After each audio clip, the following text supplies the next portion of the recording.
Email marketing has come a long, long way since its infancy. So today we're going to give you 3 tips on how you can make your email marketing successful. My name is Jonathan Sarr from Market Me Social. Nerds on, everyone. Be social simple. We're so glad you'll be here today. And we're going to dive into this topic with some stats and some 3 key takeaways that will help you with your email marketing and making it successful. So welcome, sis, to the show. Glad to have you here again. Thank you for having me. So like you said, I have my statistics. You know, I love my numbers. Hit us. So here, let's go. So those of you that think that email is dead, I'm going to challenge that. So let's go for the first one. US statistics show that on average, 90% of people age range between 15 and 65 use email every day. 90%. And that's a huge age range. That's everybody. Yep. Moving from that. Now, let's talk about the people's first check of the day. You just woke up. Yeah, I know we're not supposed to, but we all have our phones beside our bed. Just don't deny it. Yeah. You grab your phone. 58% of people are checking their emails first. Then they go to the search engine. Then they go to social media. Those are your top 3.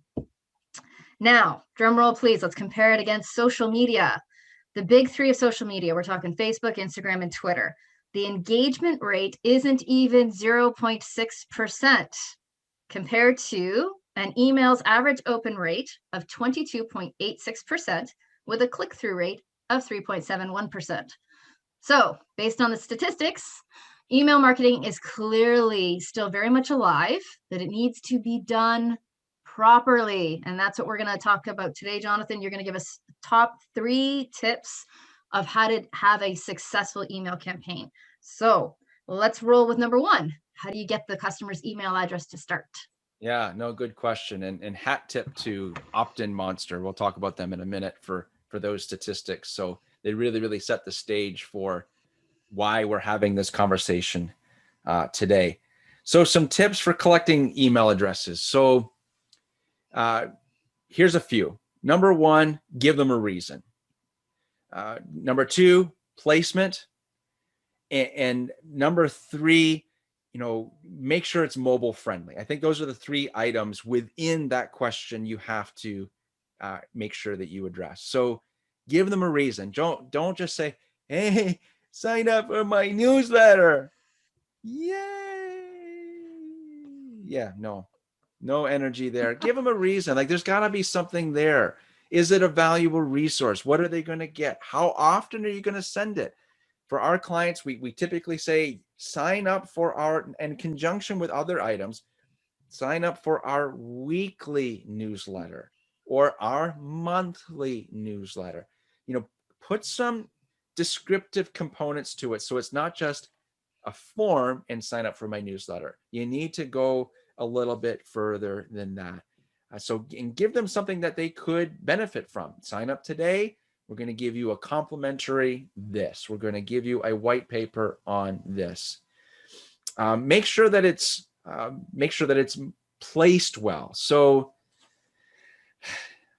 there's a lot of different ways. We're going to talk about some technology in a little bit, but placement is critical. In the footer, not a good place. Sometimes even in the sidebar on some pages may not work. You need to talk to your web developer and just have that question. Where should it be placed? There's no reason why you can't have multiple calls to action to sign up for your newsletter. We have found great success with having your own page. That's it, specifically for sign up for our newsletter. That way, when you're writing content on your blogs or your other pages, you can easily insert a link. Hey, don't forget, if you want to never miss out on this valuable content, if you've enjoyed this today, please sign up for our newsletter. So placement is very, very critical. And then also keep in mind mobile. Whatever tools that you do use, make sure that you've tested it out on mobile so that it looks well, it's easy to fill out, and you're capturing, and especially if you have looked at your statistics and see that a good majority of your traffic is coming from mobile, then make sure that opt-in form is also like very mobile friendly. So those are my tips for collecting consumer emails, business emails. Great tips. Thank you. So now we know how we're going to collect them. Let's talk a little bit about targeted email practices and why these are so important. Right, right, right. So this is like the number 2 item on today's list. So the first one we talked about, overall collecting, and now for number 2, like, why are they targeted? So why would you want to target? So that's something you have to have that conversation even before you start going down that road of email marketing, especially if you have a diverse audience, if you have diverse products. You want to make sure that the moment that email address comes in, you know where it came from and why they signed up. Did they select something that indicates to you that they are from a certain business sector, that they are interested in a certain product or a certain product genre? That way, as you grow your list, now you always will make it valuable to that person. Your email marketing system, whatever tool that you choose, they all pretty well have a standard way of doing segmentation. And you want to be able to create your content in that way. And even down to like, okay, we know we have our people who open up our emails a lot, and then we have a group that they're not so engaged. So maybe you're targeting that group with a different subject line, sending it a different time of day, maybe because they live in a different time zone. Maybe your time, you need to be able to segment your list, not only from their interests, but you got to think of demographics, geographics, and so on when it comes to sending out your email, instead of just the traditional, well, here's the easy way: list, email, send. Yeah, that's the easy way, but you may not have as good return as opposed to really thinking it through and creating those segments for your email marketing. So that's number 2. Perfect. That's number 2. And targeting, or it kind of leads right into number 3, and that's talking about personalization and how that really, really helps with open rates. So let's jump into that, Jonathan. What can you do as far as personalization is concerned? Yeah, no, really important. And it helps with reducing the amount of situations where your email could be pushed to spam. And we're talking from a tech standpoint. So they're called merge tags. You need to know how to use merge tags. Again, check with your email service provider, your email marketing provider, and read the documentation on that. So you're adding one more element to your email. And so that's important for your email form. We talked about that a minute ago. At the very least, you're collecting a first name. You may not need the last name, and that's fine, but your email form should at least collect the first name. That way you can say, hello, Taryn, hello, Jonathan.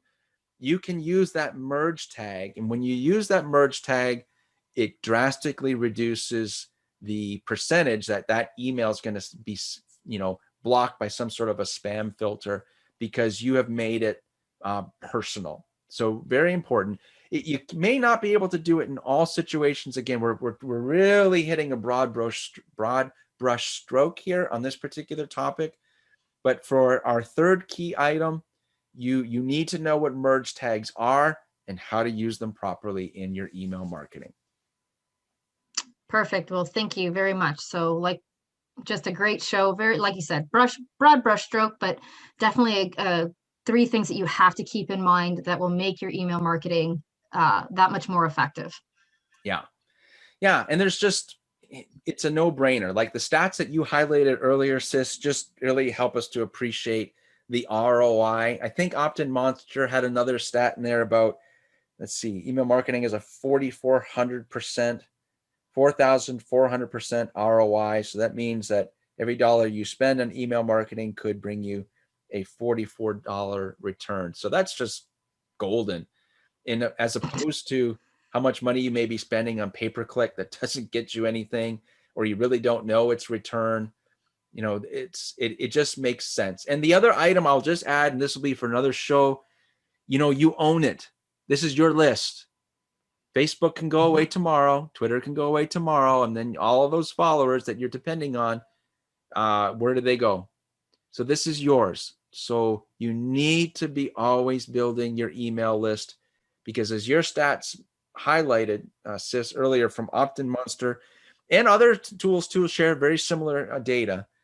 This is yours, and you need to be building it if you want to continue to build up your business. So great stats and great questions for today. Really, yeah, I agree. Good topic for today's show.